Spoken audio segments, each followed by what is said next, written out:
Masaya ka ba ngayon? Sino po ang masaya ngayon? Taas ng kamay. Saan nanggagaling ang kasayahan mo o kasiyahan mo? Saan nanggagaling? Ano ang dahilan kung bakit masaya ka ngayon? Yung iba siguro po, masaya dahil nakapagsimba uli ako sa Quiapo.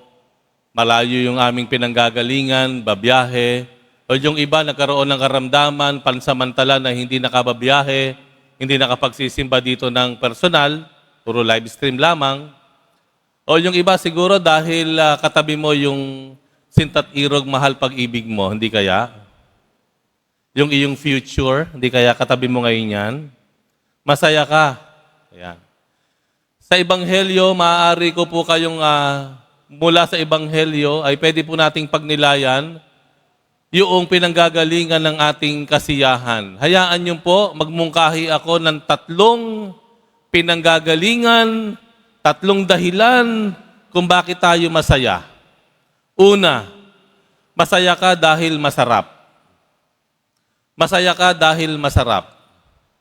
Halimbawa na lamang po, ay nakauwi ka ng bahay ninyo, matagal-tagal kang nawala, marahil nasa abroad, marahil nagtatrabaho ka dito sa Maynila, umuwi ka sa probinsya, at natikman mo uli ang masarap na luto ni nanay. Na-miss mo yon. Ang sarap nung sinigang o nilaga ni nanay. Ang sarap, ang saya-saya ko. Tama?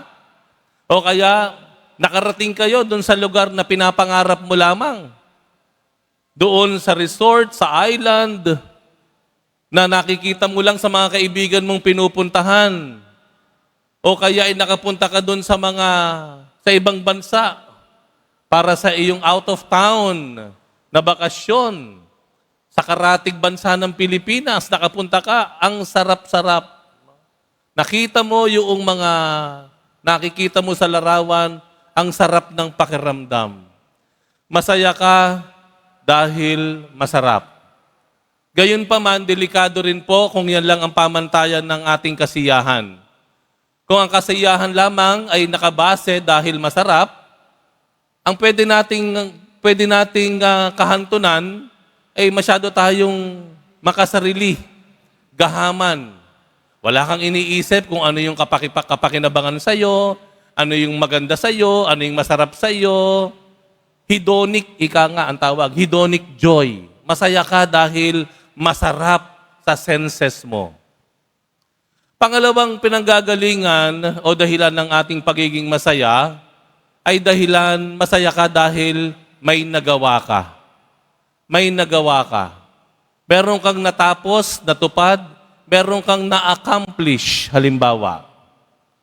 Halimbawa na lamang, palaluto, ikaw ang cook sa bahay, magulang ka.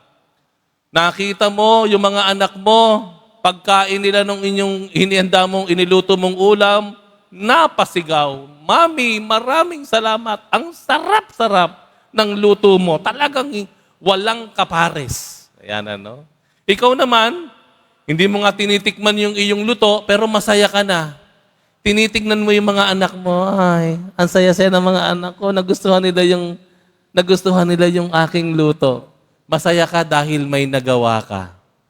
O kaya dahil sa iyong pag-iipon, napadala mo yung iyong magulang para magbakasyon, napagamot mo ang iyong magulang sa kanyang karamdaman, gumaling, napag-aral mo at napagtapos mo yung kapatid mo, masaya ka dahil may nagawa ka.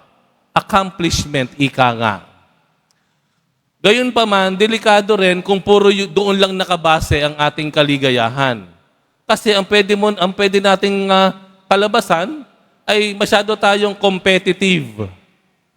Dahil you want to accomplish things, meron kang gustong maabot, matupad, lahat na lamang ng tao sa opisina, karibal mo. Lahat na lang ng kaklasmate mo, karibal mo. Lahat na lang ng kasama mo sa organisasyon, karibal mo, kalaban mo. You become too competitive. Masyado kang laging kompetensya. Ngunit merong ikatlong kaligayahan at ito ay minumungkahi ng Ebanghelyo. Ito yung kaligayahan hindi dahil sa masarap, hindi dahil sa may nagawa ka, kung hindi masaya ka para sa iba. Masaya ka para sa iba. Tingnan niyo yung Ebanghelyo. 3 beses tinanong ni Jesus si Pedro, Pedro, iniibig mo ba ako? Ang sabi ni Pedro, opo, Panginoon, iniibig kita. Ano yung 3 sagot na pare-pareho ni Jesus? Pakanin mo ang aking tupa, alagaan mo ang aking tupa, pakanin mo ang aking tupa. Tingnan niyo po, ang kaligayahan ng Panginoon ay hindi dahil masarap sa Kanya may nagawa siya, kung hindi ang kaligayahan ng Panginoon na makikita natin sa Kanyang request kay Pedro ay yung makita ang iba na maalagaan, mapakain, maging maayos ang kalagayan. Yun po yung 2 uri ng kaligayahan. Masaya ka para sa iba. Yun yung ipinakita ni Jesus sa kanyang pagtatanong kay Pedro. Kung iniibig mo ako, Pedro, pakanin mo ang iba, ang aking mga tupa. Magiging masaya sila. At ang kanilang kapakinabangan ay kaligayahan ko. Masaya ako para sa iba. Minsan po ito ay mahirap sa ating kalagayan. Mahirap na tayo ay maging maligaya para sa iba. Dahil nauuna inggit. Nauuna inggit. Ay, nung nagkaroon ng promotion yung kapitbahay ninyo, marami kang sinasabi at binubulong. Nung nakabili ng bagong kotse, utang naman yan. Nung nakapagpa-repair ng bahay, nakapag-renovate, kung hindi dahil yan sa anak niya, hindi makapag-re-renovate yan. Ang dami mong gustong patunayan sa sarili mo. Bakit hindi na lang tayo maging masaya para sa iba? Bakit hindi na lang tayo maging masaya sa tagumpay ng iba kaysa pahirapan mo ang sarili mo sa pagkainggit mo? Bakit hindi na lang tayo maging masaya sa iba kung yung kanilang mga anak nakatapos ng pag-aaral, maganda ang kalagayan, maganda ang kanilang kapalaran? Bakit hindi na lang tayo maging masaya sa iba kung sila ay nanalo, kung sila ang nagwagi kaysa tayo? Yun kasi yung mungkahi ng Panginoon.